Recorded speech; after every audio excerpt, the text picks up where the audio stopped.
Right now, in a handful of laboratories around the world, scientists are building a machine that could, within our lifetimes, break every encrypted password on the internet. It could also cure diseases that have killed millions of people. It could solve climate problems that have stumped the world's greatest minds for decades. It's called a quantum computer, and almost nobody, including most people who work in tech, actually understands what it is or what it's capable of. Today, we're going to change that. No physics degree required, no jargon, just a clear, honest look at one of the most important technologies in human history and why it matters to you right now, whether you're a student, a business owner, or just someone paying attention to the world. Welcome to Business Horse News. Let's get into it. To understand quantum computing, we first need to understand the world we already live in. Every device you own, your phone, your laptop, your smart TV, runs on the same basic idea, binary code, ones and zeros, on or off, yes or no. Your phone right now is processing billions of these tiny decisions every single second. And for most of the things we ask computers to do, sending emails, streaming Netflix, browsing the web, that's more than enough. But here's the problem. Some of the world's most important challenges don't just need fast computers. They need computers that can think in fundamentally different ways. Imagine you're trying to find the fastest route between 1,000 cities. Not just 2, not just 10, but 1,000. A classical computer would have to check every possible combination one by one. There are more possible routes between 1,000 cities than there are atoms in the observable universe. That's not a speed problem, that's a structural problem. And that's exactly the problem quantum computing was invented to solve. So, what actually is a quantum computer? Let's start with what you already know. Classical computers use bits. A bit is like a light switch. It's either off, which is 0, or on, which is 1. Quantum computers use qubits, and here's where things get strange. A qubit doesn't have to be a 0 or a 1. It can be both, at the same time. This is called superposition. It's one of the most mind-bending ideas in all of physics, and it's completely real. Think of it this way. Flip a coin.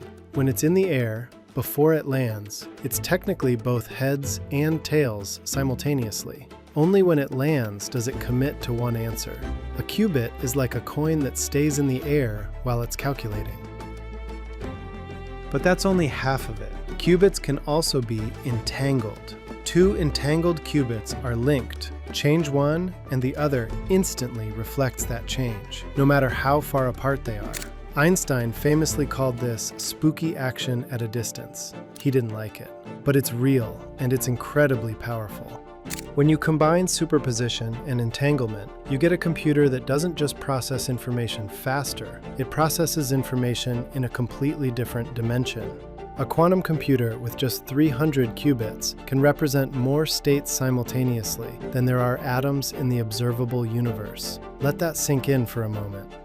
Now, these machines are extraordinarily difficult to build. Qubits are fragile. They're sensitive to temperature, vibration, even the tiniest electromagnetic interference. Most quantum computers today operate close to absolute zero, colder than outer space, just to keep the qubits stable enough to function.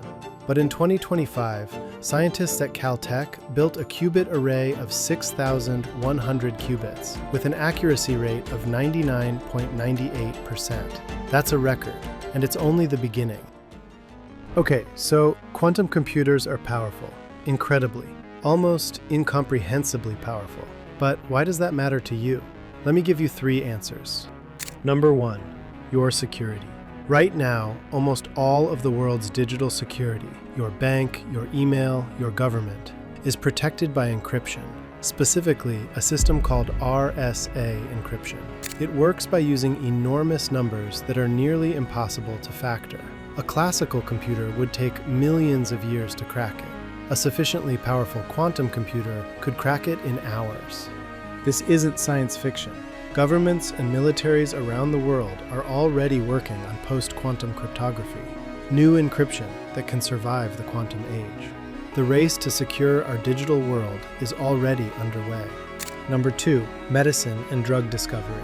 Designing a new drug is extraordinarily complex. You're trying to simulate how molecules interact at the quantum level, which, ironically, is exactly what quantum computers are built to do. A drug that might take 10 years and billions of dollars to develop using classical computing could potentially be simulated and validated in a fraction of the time. We're talking about diseases like Alzheimer's, cancer, antibiotic-resistant infections, conditions that kill millions every year. Number 3. Climate and energy. One of the biggest barriers to clean energy is finding better materials, more efficient solar cells, better batteries, more effective carbon capture. All of these require simulating chemistry at the molecular level. Quantum computers are uniquely suited to this. The ability to model molecular behavior precisely could unlock breakthroughs in clean energy that have been out of reach for decades. And if you want the headline number, analysts project quantum computing could generate $1 trillion in economic value by 2035. That's not marketing hype. That's the combined projection of some of the world's most rigorous research firms. So who's actually building these machines? And who's winning? The honest answer is several players, and it's closer than you'd think. Google made headlines with their Willow quantum chip, 105 qubits, which completed a benchmark calculation in roughly 5 minutes that would take the world's fastest supercomputer longer than the age of the universe to finish. That's not a typo. IBM is pursuing a long-term roadmap of fault-tolerant quantum computers, steadily increasing qubit counts and improving error correction year on year. Quantinuum and IonQ are betting on a different architecture, trapped ion systems, which sacrifice raw qubit numbers for dramatically higher accuracy and stability. In March 2025, IonQ ran a real-world medical device simulation that outperformed classical high-performance computing by 12%. That was one of the first documented cases of quantum computing delivering a practical advantage over classical methods. Then there's China. China has invested somewhere between $5 and $15 billion in quantum technology. The exact figures are disputed, but the intent is not.